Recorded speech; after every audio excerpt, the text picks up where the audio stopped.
Deixa ela contar.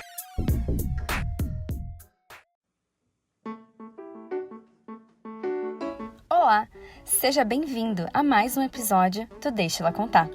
Somos um grupo de amigas e engenheiras que se uniu para dar voz a histórias de profissionais incríveis e inspirar mais mulheres por aí. Então pegue seu café, sinta-se à vontade e vem com a gente no Deixa ela contar. Com o processo tecnológico em que estamos vivendo, cada dia temos mais máquinas realizando em poucos minutos tarefas que antes exigiam mais tempo dos seres humanos. Assim, muito além dos aspectos de nossas vidas pessoais, a tecnologia está influenciando drasticamente os setores empresariais. Estes fatos caracterizam algo que está ocorrendo em empresas do mundo inteiro: a tal transformação digital, que nada mais é do que uma mudança de modelos operacionais de empresas tradicionais para o mundo híbrido, analógico-digital.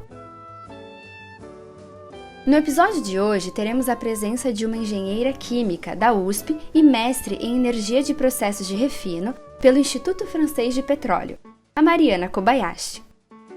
Mariana, que é a coordenadora de processos digitais, atuando como facilitadora da transformação digital no setor da energia, vai compartilhar conosco muitos exemplos de como é a transformação digital na prática e quais aprendizados ela teve trabalhando nessa área. Olá a todos e a todas que estão nos ouvindo. Eu sou a Ana, engenheira de produção formada pela UFPR.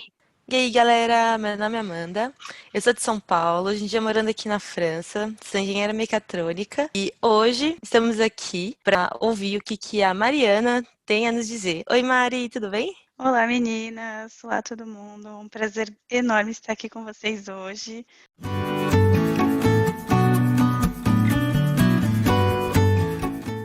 Bom, Mari, então podemos começar com o nosso primeiro quadro, o Deixa Ela Contar. Fala pra gente, quem é a Mari, no que você acredita, como a transformação digital cruzou seu caminho na engenharia química? Vamos lá.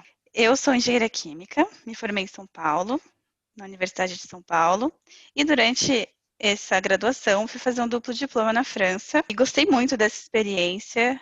Lá eu fiz engenharia de processos e queria muito ficar na França, ter outras experiências por lá e começar a trabalhar por lá. Foi aí que eu decidi fazer um mestrado em energia e processos de refino.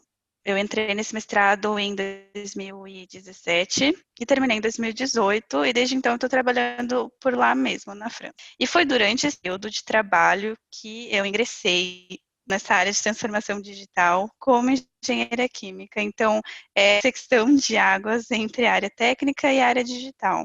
Então, estou passando por essa transição de carreira desde que eu comecei a trabalhar em 2019, com projetos de business intelligence, de análise de dados, de integração de dados, de implementação de softwares, tudo isso para a indústria química, mais especificamente para a indústria de refino. Então, eu comecei trabalhando numa refinaria e, aos poucos, eu fui migrando para essa área do digital e trazendo toda essa experiência de refinaria mesmo, chão de fábrica, para o digital. Então, como a gente pode melhorar a atividade das pessoas com o digital, como a gente pode implementar novas tecnologias e novas soluções para as pessoas através do digital. Então, eu fui aprendendo ao longo do tempo, não foi algo que eu estudei na faculdade. Eu gosto bastante desse rumo, dessa área de transformação digital, que acho que tem tudo a ver com o cenário mundial de hoje. E você imaginou, quando você estava estudando, que no final das contas você ia acabar fazendo essa mudança meio que de carreira? É bem engraçado, quando eu prestei vestibular, eu fiquei na dúvida entre engenharia da computação e engenharia química.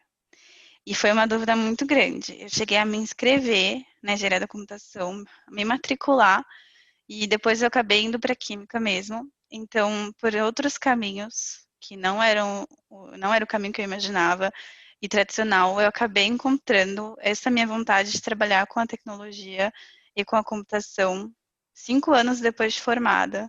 Então, assim, eu não imaginava que eu fosse realmente conseguir trabalhar dentro das duas áreas e fico muito feliz de conseguir hoje em dia, mas eu não imaginava. É, o melhor dos dois mundos, né?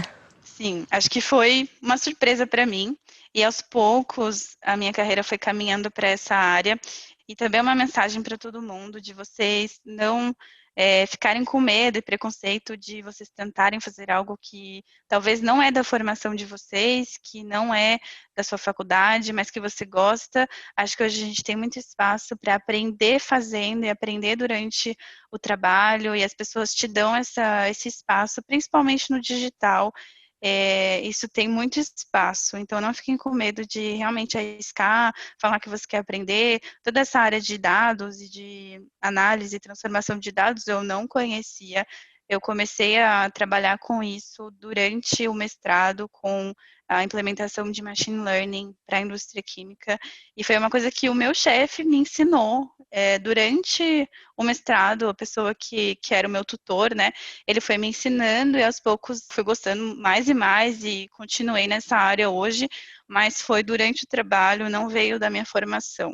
Claro que eu já tinha feito um pouco de programação, mas eu nunca tinha analisado, tratado, nunca tinha feito nada com dados até então, até eu ter que fazer na prática. Então, acho que é uma boa mensagem para vocês não ficarem com medo de aprender fazendo. É muito legal essa parte aí da sua trajetória. Eu me identifico bastante com isso, porque eu também trabalho com coisas que eu não aprendi. No fim, não é tão ligado com transformação digital, igual no seu caso, né? Mas também é ligado com tecnologia e que não foi o que eu aprendi na faculdade, eu aprendi de fato na prática. E a gente vê que acaba sendo mais comum do que a gente imagina isso no mercado de trabalho, né?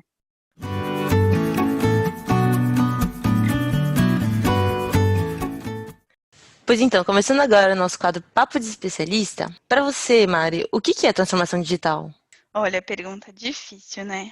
Mas acho que de forma geral é você trazer uma solução para um problema que já existia, seja ele técnico, comercial ou outras áreas, através de tecnologias digitais. E você acredita, então, que a adaptação que as empresas precisam fazer na própria estrutura da organização, ela seja realmente mais ligada à estrutura ou teriam outras coisas em relação ao que eles usam, a softwares, a skills, mesmo que hard skills? Sim, eu acho que essa transformação nas empresas dependem muito das pessoas, então dos soft skills dessas pessoas. Claro que depende de hard skills, porque você não consegue implementar uma tecnologia sem ter conhecimento técnico dessa área, dessa tecnologia, mas hoje em dia todo mundo já está sabendo, né? Assim como o inglês.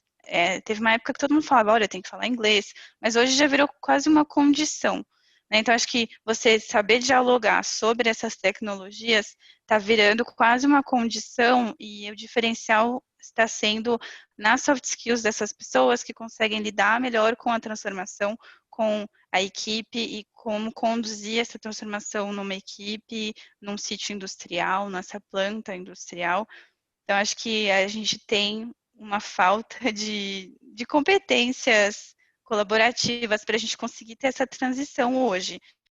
Com certeza. Quando a gente pensa sobre transformação digital, muitas vezes a gente foca na tecnologia, que, claro, está super relacionado também, mas o papel das pessoas, como elas vão reagir a essa mudança que a tecnologia vai trazer e como preparar elas para tudo isso é fundamental também, né?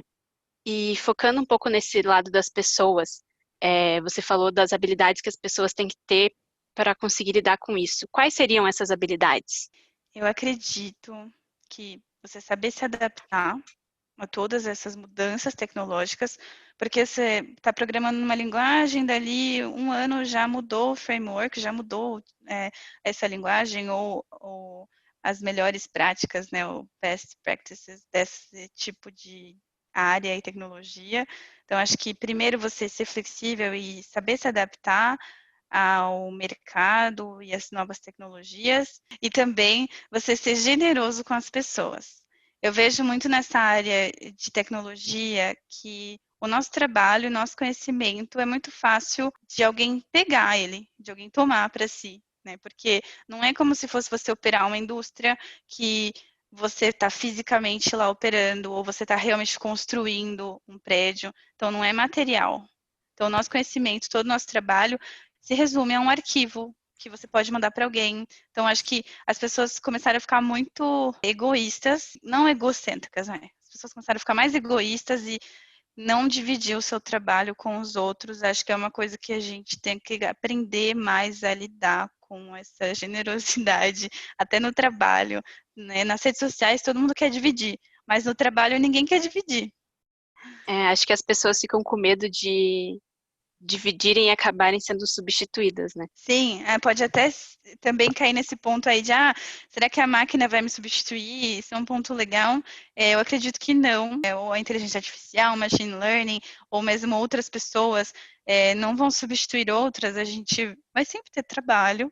Talvez o trabalho vai mudar de escopo, de limitação, né, de tarefas, mas você vai estar se adaptando ao novo trabalho, mas sempre vai ter, até porque precisa de gente para rodar todos esses algoritmos e para entender tudo isso. Com certeza, tem coisas que a máquina não consegue substituir das habilidades humanas, né? Bom, e falando agora entre os setores que as empresas que estão passando pela transformação digital estão inseridas. Na sua opinião, qual o setor que possui um impacto mais direto dessa transformação e por quê? Todo mundo pode se beneficiar da transformação digital. Hoje a gente tem tipos de negócios que dependem 100% do digital, por exemplo, que hoje já são baseados na internet, cloud, então já são negócios que precisam disso. Então acho que esse tipo de negócio não vai se beneficiar tanto porque ele já depende, não vai ver um salto de melhoria.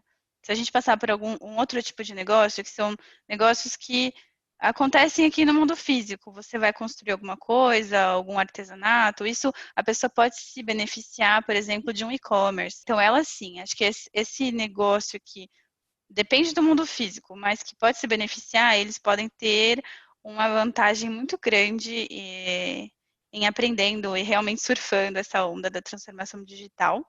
E o último setor lá que não precisa, que não depende, eu acho que eles estão muito acomodados, né?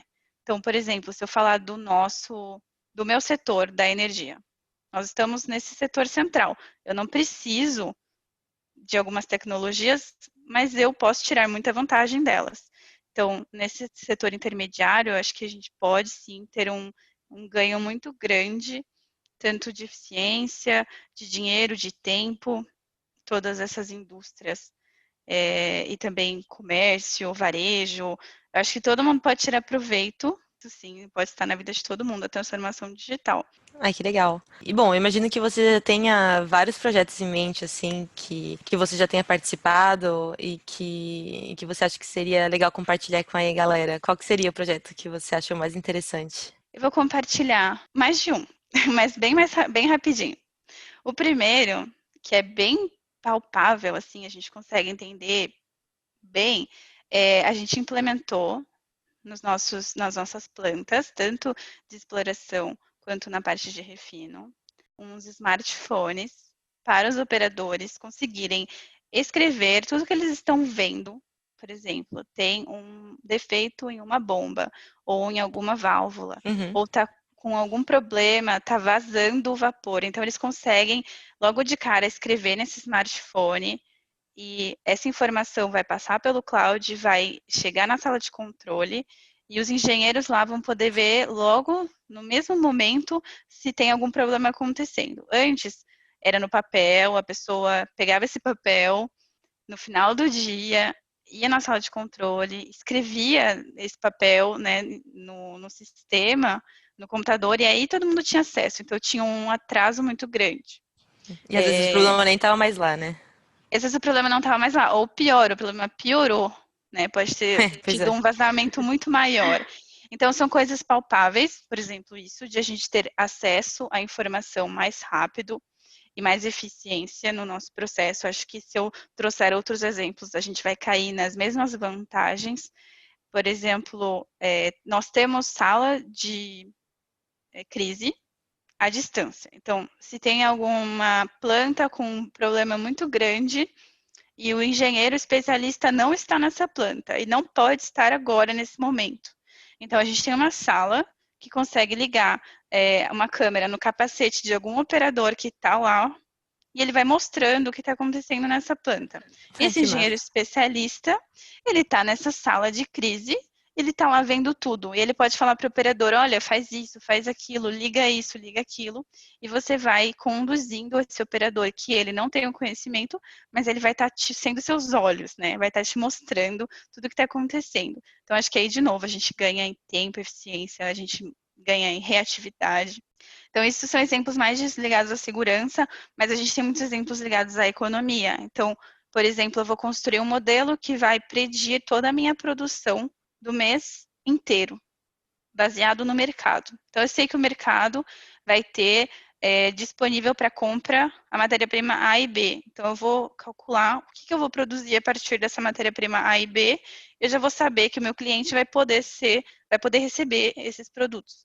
Então, de novo, a gente ganha eficiência e ganha em tempo a partir dessas tecnologias. Então, acho que tanto a área de segurança, de operação, a área econômica, a gente tem aplicado em todo lugar, onde dá esse tipo de análise para ganhar tempo.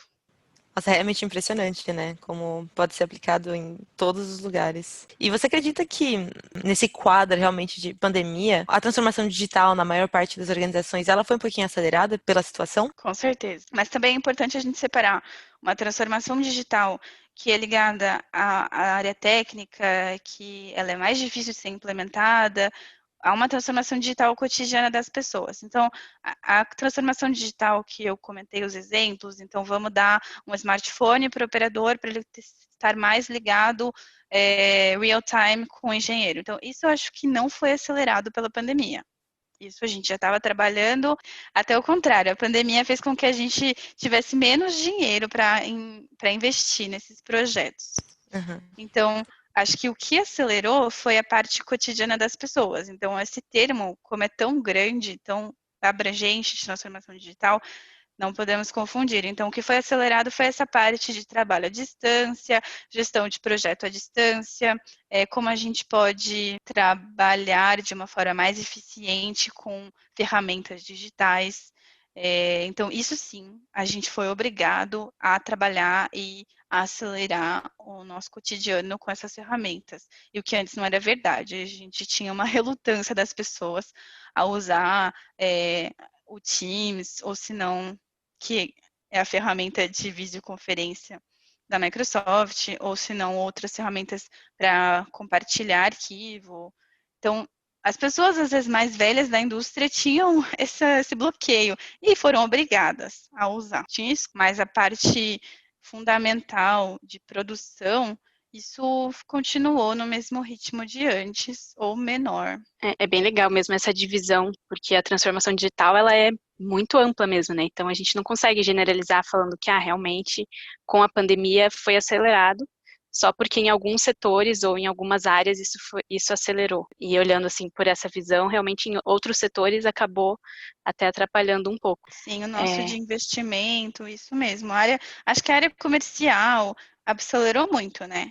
Mas Sim. A área técnica de engenharia, a gente sofreu com esse distanciamento do escritório e das pessoas. Acho que tinha esse problema primeiro para conseguir gerir, para depois pensar nos projetos que a gente tinha de antes.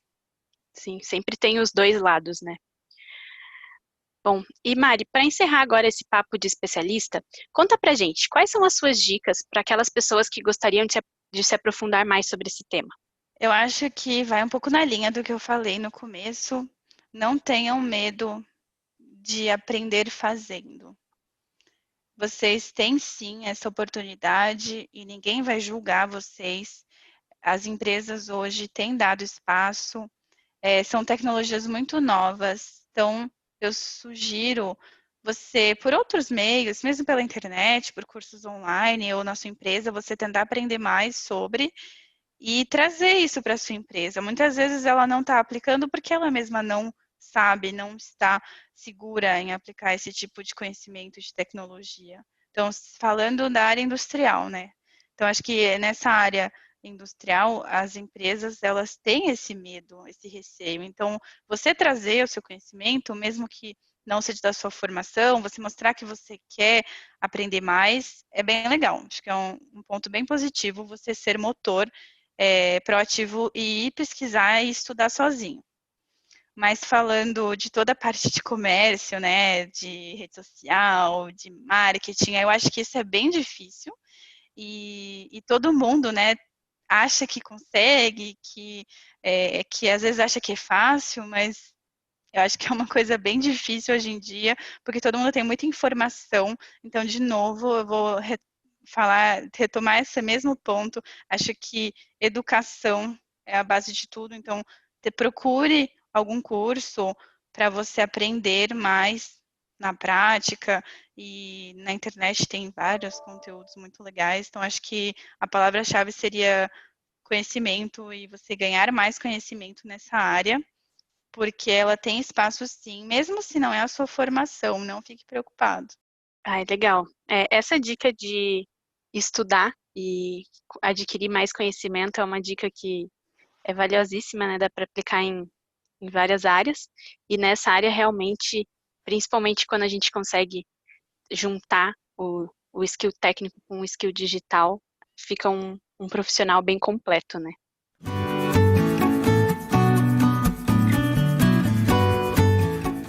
Vamos entrar agora no quadro Mulher no Comando.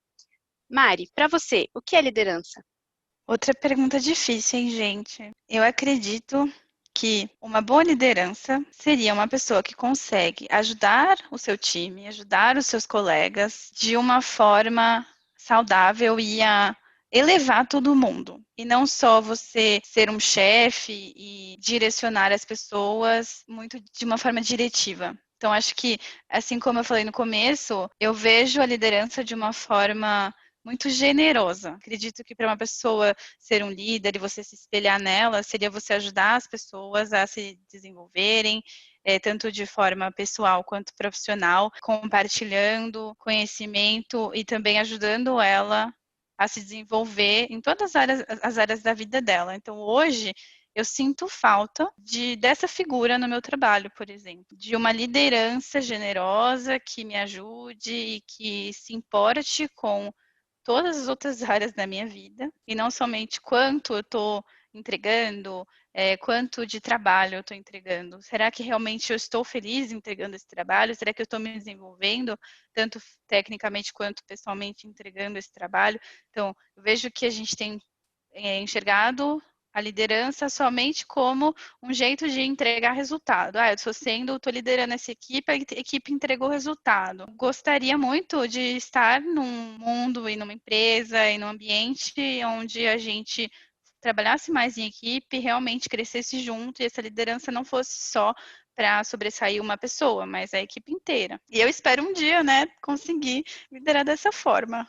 Mas é engraçado o que você disse sobre o fato de, será que eu tô feliz entregando isso, né? Porque hoje em dia os chefes, eles não se importam tanto com isso, e eu acho que faz uma grande diferença pro resultado, no final das contas, porque se você não tá feliz fazendo o que você tem que fazer no seu trabalho, no final das contas, o resultado poderia ser melhor se você estivesse feliz e sendo acompanhada. E Mari, como é que foi liderar o projeto do Women in Data Science que você organizou aqui em Paris? Foi maravilhoso. Eu adorei. Foi uma experiência muito boa. Uma oportunidade muito boa também. Não esperava ter essa oportunidade num evento tão grande. E essa confiança das minhas sponsors, né? Eram mulheres também que estavam liderando o projeto financeiramente e que queriam que esse evento acontecesse. E aí elas me deram esse voto de confiança para gerir o projeto e ser responsável por ele em 2020. Então, o que é o Women in Data Science? É um evento que foi criado pela Universidade de Stanford para motivar e inspirar meninas a seguir e a conhecer um pouco mais dessa área de ciência de dados, que é muito masculina, assim como muitas carreiras de STEM, todas nós sabemos, mas mais especificamente essa da ciência de dados, que foi esse evento criado mundialmente pela Universidade de Stanford. Eu comparo um pouco com o TED, né, com os eventos do TED, então vários capítulos no mundo todo podem aplicar para organizar esse evento, então mulheres que trabalham com a ciência de dados podem aplicar para poder organizar esse evento localmente na sua cidade. No Brasil tem vários. Eu tive a oportunidade de conhecer várias mulheres maravilhosas que organizaram esse evento no Brasil. Então, se vocês tiverem interesse nessa área e quiserem entrar também, Eu acho que são perfis muito legais para a gente ter interação, tanto no Instagram, LinkedIn, então procurem Women in Data Science. E foi uma experiência muito boa, porque eu pude conhecer mais mulheres que eram líderes, de certa forma, na área delas técnica. E o que eu nunca tinha tido essa experiência, eu nunca tive uma mulher como chefe ou como tutora, sempre foi homem. A figura para mim sempre foi um homem, tecnicamente na engenharia. Então foi a minha primeira vez tendo uma figura de mulheres ao meu redor, trabalhando com mulheres, implementando alguma coisa com mulheres. Então para mim foi um marco, assim, porque eu nunca tinha tido essa experiência e tinha sempre um certo receio de trabalhar só com mulher, porque as poucas experiências que eu tive de colegas mulheres de igual para igual era ela sendo bem sacana comigo e Ai, que horror. aproveitando poucas experiências, assim, né? Até na minha empresa atual, começo do ano passado, a menina que se dizia minha melhor amiga foi lá e pegou tudo que eu tinha feito e falou que era dela. Então, assim, eu tinha experiências muito ruins. E aí, com esse evento, mudou toda a minha visão e eu achei muito legal ter essa oportunidade de mostrar o trabalho de mulheres para meninas e incentivar essas meninas a seguir carreira na ciência de dados e também colocar um holofote e também mostrar como é importante o trabalho dessas mulheres que às vezes ficam esquecidas e a gente dá voz para elas. Então foi uma experiência muito boa e eu quero cada vez mais participar de iniciativas assim, mostrando o trabalho de mulheres, dividindo esse tipo de iniciativa com meninas mais jovens. Legal. Isso é um pouco do que a gente está tentando trazer aqui também, né? Não só focado no Data Science, no nosso caso, né? Engenharia no geral, mas está super alinhado com isso que você falou, que é de inspirar pessoas a fazerem parte desse mundo que geralmente é mais masculino. Justamente em relação a tudo isso que a gente está falando, o que você acha sobre a possibilidade que realmente o mundo digital ele dá o espaço que ele dá para que mulheres elas estejam realmente no comando e que sejam líderes, como você disse, que durante o Women in Data Science você encontrou mulheres que dentro da carreira delas elas eram ou puderam te mostrar o que seria uma mulher líder. Você acha que o digital ele dá espaço para isso? Com certeza.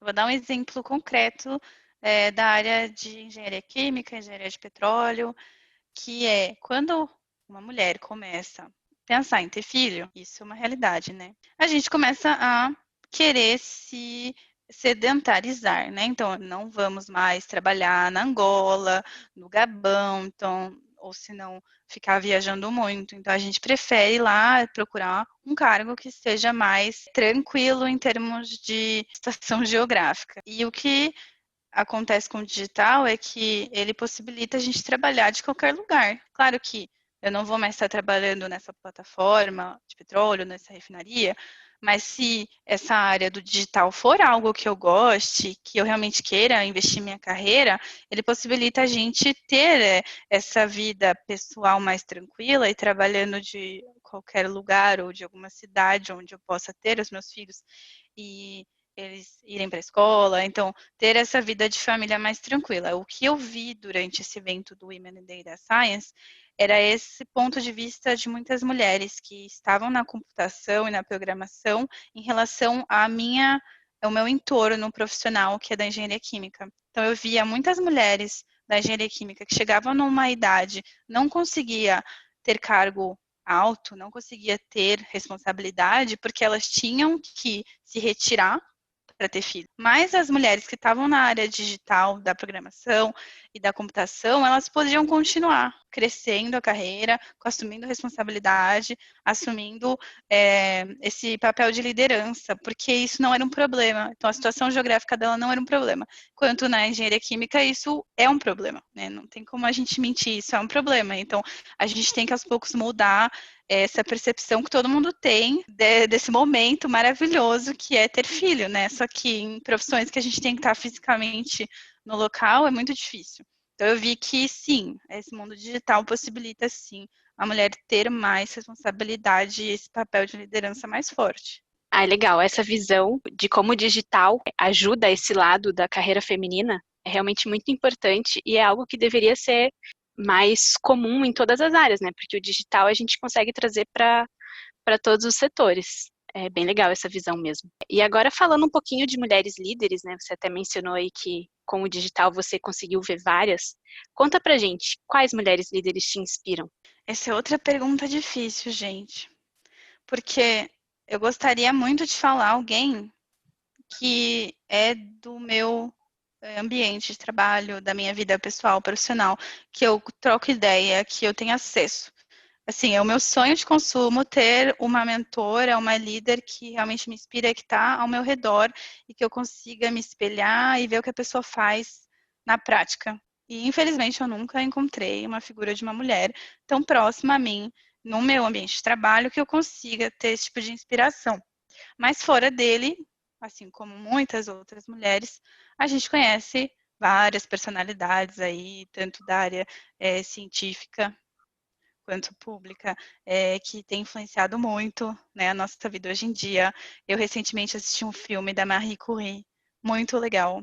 E ela é uma das figuras científicas que, né, não estão mais entre nós, mas que me inspiram bastante, acho que pela força dela ir atrás e contra essa corrente que era muito mais forte na época, que só tinham homens nessa área, em todas as outras áreas de profissão mesmo. Então, acho que tem muitas figuras do passado que eu acho maravilhoso, foda, e que eu me inspiro bastante. Hoje em dia, perto do meu entorno, eu não tenho essa figura, mas mais um pouco externo ao meu ambiente, eu admiro muito uma mulher que se chama Camila Achuti e que traz essa ideia de que a programação tem que estar na vida de todo mundo. Então, ela é quase da nossa idade, da pessoa que, assim, mais próximo, que eu realmente acho muito foda, e que ela traz essa ideia de que todo mundo tem que fazer programação, isso tem que estar na vida das pessoas, nem que seja um pouquinho, porque a gente, tudo que a gente vai fazer hoje em dia, a gente se depara com a tecnologia, todo mundo está conectado na internet, todo mundo está conectado, todo mundo entre si, através da internet, dos nossos dados. Então, ela traz essa ideia aí de que a gente tinha que aprender um pouco mais de lógica, de programação e de matemática, todas essas áreas, desde pequeno, para a gente poder escolher ou não ir para essa área, mas, assim, entendendo isso, né? Tendo esse conhecimento sobre essa área. É legal a gente se inspirar em pessoas que ainda estão aqui, pessoas que não estão. Isso é muito boa inspiração, que valoriza uma coisa tão importante quanto ter esse skill de programação. Bem legal.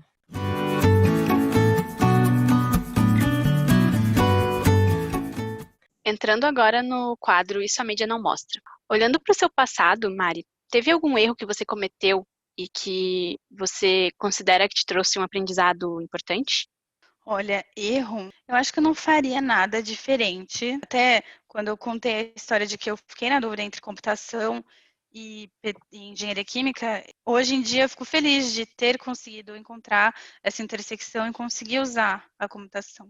Então, eu não sei se eu diria erro, mas alguma escolha que, se hoje eu soubesse como está a minha carreira, se eu pudesse fazer novamente, talvez eu tivesse pensado mais uma vez em fazer diretamente engenharia da computação e me lançar realmente nessa área de cabeça desde o início da minha graduação. Então, eu acho que tinha um certo preconceito e medo de ir para essa área, porque a minha mãe, ela fez matemática e ela trabalhava nessa área de sistemas, análise de sistemas, criptografia, e eu via minha mãe trabalhando muito, não entendia nada, eu achava muito complexo, e eu acho que acabei ficando com algum medo de ir para essa área e de não ser muito claro para mim, uma coisa palpável. Então, por eu não conhecer realmente o que faz a profissão e achar que era pouco valorizado, um certo preconceito mesmo, eu acho que eu escolhi fazer engenharia química, que era mais palpável para mim, né? Eu visualizava mais. Então, acho que o que eu faria de novo seria eu aprender mais, procurar mais informações sobre a profissão para eu ter mais base de escolha, porque eu não tinha base de escolha, eu não sabia na prática como eram as profissões. Então, acho que hoje com a internet, toda essa conexão maior entre as pessoas, as meninas que estão nessa fase de escolha, se puderem, façam pesquisas mais detalhadas sobre o que realmente faz essa profissão. Por exemplo, o podcast que nós estamos gravando, maravilhoso, do Deixa Ela Contar, é um exemplo de trazer essa realidade para as meninas e da gente ter mais exemplos, porque eu na época não tinha, então eu escolhi meio de olho quase fechado. Então acho que o que eu faria diferente seria isso, eu ter mais exemplos de profissão na hora da minha escolha, mas eu não vejo como um erro. Esse é, inclusive, um dos nossos objetivos, né? Esse de passar essa informação para pessoas que estão agora tendo que fazer essa decisão tão difícil na carreira delas. Assim como eu tenho certeza que muitas pessoas têm esse mesmo arrependimento que você tem de talvez não ter se informado bastante e não ter feito uma escolha tão consciente assim. Eu acho que a gente escolhe muito cedo, né, a nossa profissão, e aí junta isso com a informação que não era tão acessível na época, alguns anos atrás, né, acaba que algumas pessoas realmente não fazem a melhor decisão, mas a nossa ideia é tentar trazer essa informação para ajudar. E onde é que você se imagina, Mari, daqui a 10 anos? Ixi, eu me imagino fazendo coisas enormes. Não, tô brincando, não quero ser pretensiosa, mas eu quero muito fazer alguma coisa para mim. Assim, eu trabalho para uma empresa hoje, mas eu quero muito ter uma coisa minha e conseguir impactar as pessoas de uma forma mais profunda do que hoje. Eu gosto muito de trabalhar onde eu trabalho, então é uma grande discussão interna minha porque eu sempre quis entrar nessa área de energia, sempre quis entrar nessa empresa, sempre quis trabalhar fora e tal. Então eu cheguei lá, só que agora que eu cheguei lá, eu fiquei pensando, e agora, né? Será que essa carreira dentro dessa empresa realmente é o que eu quero, o que eu busco? Acho que tanto essa pandemia quanto todos esses últimos anos que a gente tem vivido fazem a gente pensar, até a nossa fase da vida, talvez, será que é isso mesmo? Será que eu tenho outra forma de impactar as pessoas que eu não estou vendo? Então, hoje em dia, eu penso em fazer algum outro projeto mais pessoal, que pode até sair dessa área de indústria e que eu consiga impactar mais as pessoas, trazendo, por exemplo, esse acesso à tecnologia, à informação, à educação de uma forma mais igualitária. Isso eu gostaria muito de investir mais nisso. Então, acho que seria ter algo meu.